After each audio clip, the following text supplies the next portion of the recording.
중국의 정찰 풍선이 미국 몬타나주의 영공에 나타나서 한바탕 난리가 난 적이 있습니다. 결국에는 F-22 랩터가 출동해서 격추시켰는데요. 왜 이 시점에 중국은 정찰 풍선을 보냈을까요?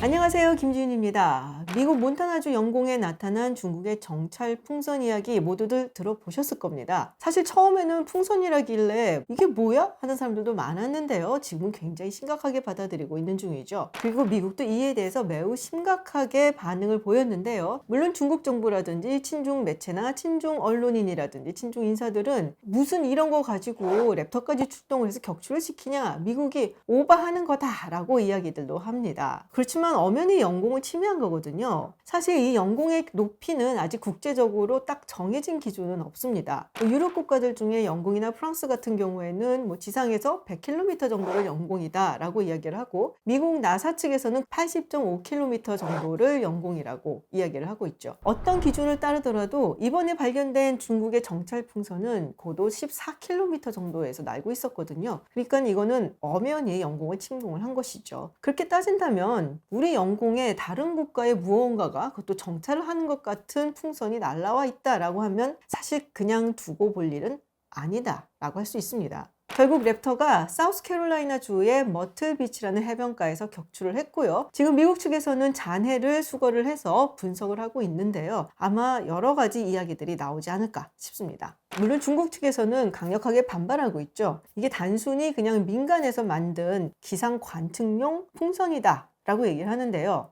네, 선수끼리 그러면 안 되죠. 미국의 U2 정찰기가 고해상도로 촬영을 해서 이거를 분석을 해봤더니 이 풍선에는 상당한 기술들이 탑재해 있었다라는 것이죠. 예를 들면은 통신도 수집을 하고 또 지리적인 위치도 파악할 수 있는 다중 안테나도 달려 있었다고 하고요. 또 센서 작동에 필요한 태양광 전지판도 달려 있었다고 합니다. 물론 이제 조금 더 정밀한 분석을 통해서 어떤 것들을 수집했는지는 살펴봐야겠지만, 일단 이런 것들이 일반적인 기상 관측용 풍선에는 달리지 않는다 라고 이야기를 하고 있죠. 그리고 무엇보다도 이 풍선을 만든 업체가 중국의 인민해방군과 굉장히 밀접한 관련이 있는 업체라는 겁니다. 그리고 계속적으로 알래스카라든지 캐나다에서 이 정찰 풍선 비슷한 혹은 잘 알 수 없는 고고도 물체가 발견이 돼서 또 격추를 당했고요. 얘기가 이쯤 나오니까 미국 측에서 사실은 우리만이 아니고 전 세계 40여 개국에서 이런 정찰 풍선이 떠다니고 있다라는 얘기도 했고요. 그러니까 또 일본 측에서 우리 영공에도 들어온 적이 있다라는 얘기를 하고 있죠. 그리고 결국 이 사건 때문에 2월 초로 예정이 되어 있었던 토니 블링컨 국무장관의 방중이 무기한 연기가 됐습니다. 사실 이 부분에서 고개를 좀 갸우뚱할 수가 있는 게요. 중국이 20차 당대회를 끝내고 그리고 제로 코로나 정책을 다 철폐를 하고 본격적으로 경제를 회생시키려는 노력에 들어갔거든요. 그리고 서방 국가하고도 관계를 조금 다시 다져보려고 굉장히 열심히 노력을 하고 있는 중이에요. 지난 11월에는 미중 정상회담도 열리긴 했죠. 그리고 우리한테 외교부장으로 잘 알려져 있었던 왕이 위원이 이번에 뮌헨 안보회의에 참가하기 전에 유럽 국가들을 돌면서 정상들을 만나고 뭔가 조금 관계 정상화를 위해서 노력을 하고 있습니다. 사실 중국은 2010년대부터 19km에서 96km 고도에 달하는 근 우주에서의 정찰 활동을 하기 위한 성층권에서의 비행 풍선들을 만드는 프로그램들을 진행해 왔습니다. 여기에는 중국 과학원 그리고 중국의 인민해방군이 밀접하게 관련이 되어 있죠. 그런데 이런 고고도 풍선이라든지 하는 것들은 사실 고도 20에서 30km 정도에서 운행이 되어 왔었거든요. 근데 이렇게 낮게 14km까지 내려왔다? 그리고 블링컨 장관의 방중을 바로 앞둔 시점에서 왜 그런 무리수를 뒀을까? 사실 모든 안보는 정보전에서 시작을 하고 정보전에서 끝난다라고 조금 과장해서 이야기할 정도로 정보는 매우 중요합니다. 사실상 정보국이라고 우리가 표현은 하지만 스파이 집단이다라고 이야기할 수 있는 게 바로 MI6, CIA, FSB 이런 게 아니겠어요? 그렇기 때문에 모든 국가가 이렇게 매달리니까 정보를 빼내려고 여러 가지 정찰 활동을 한다라는 것을 두고 비난하기는 조금 어렵죠. 모두가 거기에 뛰어들고 있으니까요. 당연히 중국도 정보전에 굉장히 공격적인 모습을 보여주고 있습니다. 중국 같은 경우는 약 260여 개의 정찰 위성이 돌고 있고요. 그리고 이 숫자가 2018년에 비해서 2배 증가한 것이라고 이야기를 하죠. 중국 같은 경우에는 산업 비밀이라든지 기술을 탈취하는 것을 굉장히 많이 해왔었고요. 미국이 이 부분에 대해서 매우 민감하게 반응을 하고 있습니다. 특히 신경을 많이 쓰는 것이 통신시설 그리고 플랫폼을 통한 데이터 탈취입니다. 예를 들면 화웨이 같은 경우 미국은 자국에서 화웨이를 퇴출시키는 것은 물론이고 동맹국에서도 화웨이를 쓰지 말라고 요구하기도 했죠. 아니면 화웨이를 깔게 되면은 그 국가하고는 민감한 정보를 공유하지 않겠다라는 이야기도 했었습니다. 요즘 들어서 굉장히 화두가 되고 있는 것은 또 틱톡이죠. 물론 틱톡 측에서는 우리가 중국 정보하고 우리 유저들의 데이터를 공유하지 않는다라고 이야기를 했지만 미국은 전혀 믿지 않는 분위기입니다. 미국 같은 경우는 2차 세계대전 이후부터 굉장히 많은 첩보전을 해왔어요. 그 당시에 미국에게 주적은 소련이었죠. 그래서 예를 들면 미국 측에 프로젝트 모비딕이라고 있었는데요. 이게 바로 이런 정찰 풍선을 수백 개를 소련 측으로 날려보내는 거였습니다. 그렇게 해서 소련 상공에서 찍은 사진들을 수집을 해서 정보를 파악하는 것이었는데요. 이게 뭐 그렇게 성공적이지는 않았던 것 같아요. 대부분 거의 90%가 격추되거나 추락했다라는 이야기가 있습니다. 중국에 대해서도 마찬가지로 정보전을 펼쳤었는데 이게 바뀌는 시기가 옵니다. 닉슨 대통령의 대땅 때부터죠. 그리고 1979년 본격적으로 중국과 미국이 수교를 하고 난 이후부터는 오히려 두 국가가 손을 잡고 소련의 정보를 털기 시작을 했죠. 그런데 이게 또 바뀌는 시기가 오는데요. 바로 1989년 천안문 광장 학살 사건 이후입니다. 그때부터 미국은 중국에 대해서 약간 경계의 눈초리를 보내기 시작을 했고 특히 이 남중국해 주변에서 중국의 움직임을 면밀하게 관찰하기 시작을 합니다. 그런데 정말로 큰 경종을 울리고 미국으로 하여금 위협을 느끼게 한 사건이 있었습니다. 바로 2011년부터 2012년 사이에 일어났는데요. 당시 미국의 중요한 정보 자산, 즉 정보원들이 중국 공산당에게 구금당하고 체포당하고 처형을 당하는 일이 생겼어요. 아마도 처형당한 인원이 한 20명 정도 될 거다라고 이야기는 하는데 최대로 30명까지도 보고 있죠. 그러니까 한마디로 미국의 정보자산 네트워크에 큰 훼손이 있었다는 겁니다. 아니 그러면 어쩌다가 이런 일이 생겼을까? 물론 CIA 측에서는 이 부분에 대해서 명확하게 이야기를 해주지는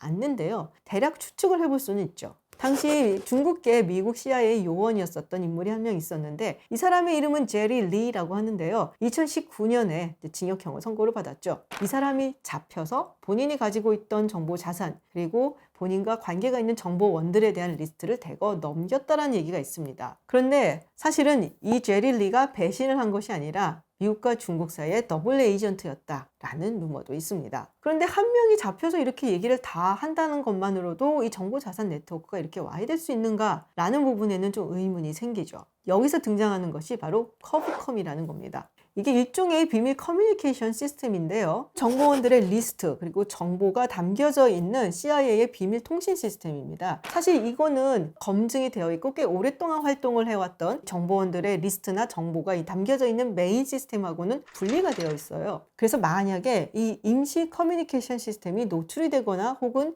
침투가 된다고 하더라도 메인 시스템하고는 분리가 되어 있기 때문에 역추적을 하지 못한다라고 알려져 있거든요. 그런데 어느 순간 이것이 에러로 인해서 혹은 해커로 인해서 혹은 누군가의 노출로 인해서 이 분리되어 있었던 임시 커뮤니케이션 시스템에서 메인 시스템으로 누군가가 들어갔을 수 있다는 것이죠. 그래서 이 메인 시스템에 저장되어 있었던 검증된 오래된 정보원들의 정보를 누군가가 빼갔고 그로 인해서 이 미국의 정보자산 네트워크가 크게 손상되었다는 겁니다. 그리고 시진핑 정부 들어서서 중국의 정보전에 대한 접근 방법도 좀 달라졌습니다. 예전 같은 경우에는 이 국내 쪽에 상당히 치중이 되어 있었거든요. 예를 들면은 티벳이라든지 대만의 분리주의자들, 위구르족, 그리고 파룬궁, 그리고 민주주의를 외치는 사람들 이런 사람들을 감시하고 감독하고 또 관리하려는 목적으로 많이 활용을 했었는데 이제는 해외 쪽으로 크게 확장을 했다는 겁니다. 중국도 이제는 강대국이니까 이에 걸맞는 스파이 조직이 있어야 되지 않겠냐? 그러니까 우리도 MI6라든지 CIA 같은 그런 큰 조직이 하나 필요하다라면서 해외에서의 정보 활동에 매우 집중하게 됐다는 거죠. 사실 중국이 가장 활발하게 활동을 하는 부분은 지식재산권 탈취 부분이죠. 산업 스파이. 그리고 또 미국 측에서 굉장히 경계를 하는 것이 사이버 스파이전입니다. 예를 들어서 지난 2018년 유명한 호텔 체인인 메리어트 인터내셔널의 고객 명단 5억 명이 유출이 된 적이 있어요. 사실 그 당시에 메리어트 직원 한 명이 티벳과 관련된 페이스북에 좋아요를 눌러서 해고가 되는 일이 있었거든요. 그래서 이에 대한 보복이 아니냐라는 얘기가 처음에 나왔었는데 알고 봤더니 무려 4년 동안 그러니까 2014년부터 중국 측에서 이 메리어트 호텔의 고객 명단을 유출해 갔다는 겁니다. 아니 왜 중국 정보원들이 호텔 호텔 체인의 고객 명단을 가져가는 걸까요? 사실 이 호텔 체인의 고객 명단을 가져간다면은 그 고객의 이름, 성별, 주소, 전화번호, 여권번호, 크레딧카드 정보까지 모두 다 탈취를 할 수 있는 거죠. 그런데 이 메리어트 호텔이 어떤 특정 지역에 있다라면은 조금 얘기가 달라질 수 있겠죠.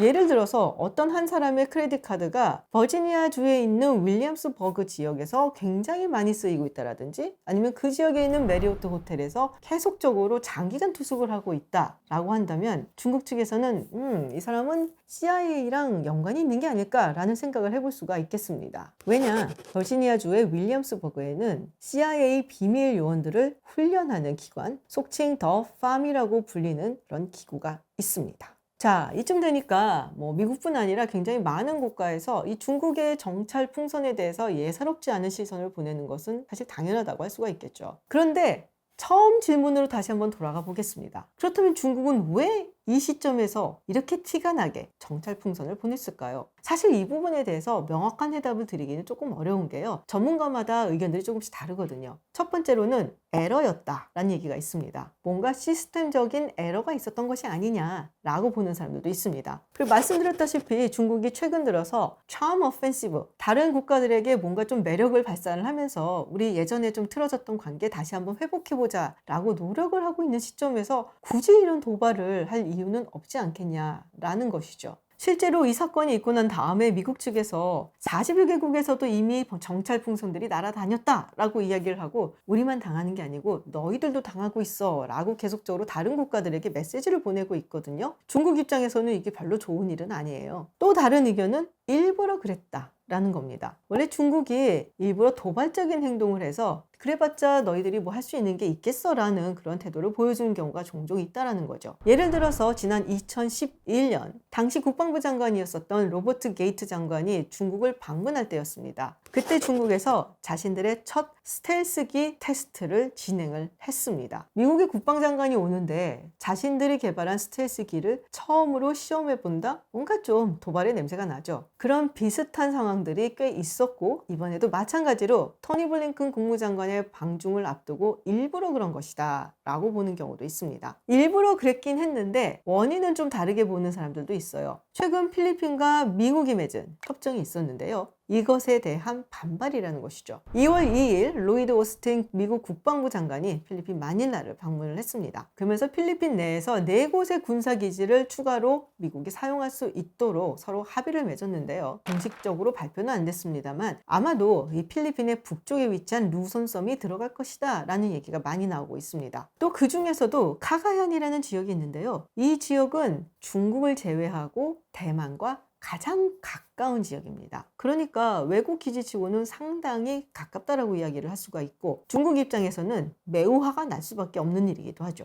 우연인지 모르겠지만 지난 2월 6일 중국 함선에서 필리핀 경비함에 군사용 레이저를 쏜 사실이 밝혀졌습니다. 중국 측에서는 군사용이 아니었다라고 이야기를 하고 있는데요. 마르코스 대통령이 주 필리핀 중국 대사를 직접 초치했다라는 얘기가 나왔습니다. 상당히 이례적인 게 대통령이 나서서 대사를 불러서 이렇게 화를 내고 항의를 하는 일들은 그렇게 많지는 않거든요. 잔해 분석을 통해서 미국은 과연 이 풍선이 어떤 정보들을 수집했는지 밝혀내고 있는 중인데요. 중국은 오히려 미국 측에서 정찰 풍선을 많이 보냈었다라고 지금 주장을 하고 있습니다. 사실 그 말도 맞을 것 같기는 하거든요. 그런데 중국 입장에선 굉장히 억울할 수도 있는 게, 대체로 이 중국이 이런 얘기를 하면은 그렇게 공감을 해주는 나라들이 많아 보이지는 않아요. 아무래도 이 코로나 전후해서 중국에 대한 이미지가 조금 안 좋아졌다는 것, 그리고 중국의 지나친 전랑 외교라든지 또 정치적인 이유로 경제 보복을 많이 했었던 그런 여러 가지 일들이 차곡차곡 주변 국가들에게 쌓여 있었던 것이 아닌가라는 생각도 듭니다. 그렇게 본다면 이렇게 정찰 풍선을 보내서 눈에 띄게 한다든지, 아니면 비밀경찰서라고 생각이 되는 그런 기구들을 만들어 놓는다든지, 이런 일로 인해서 상대 국가 국민들의 민심을 건드리는 행동은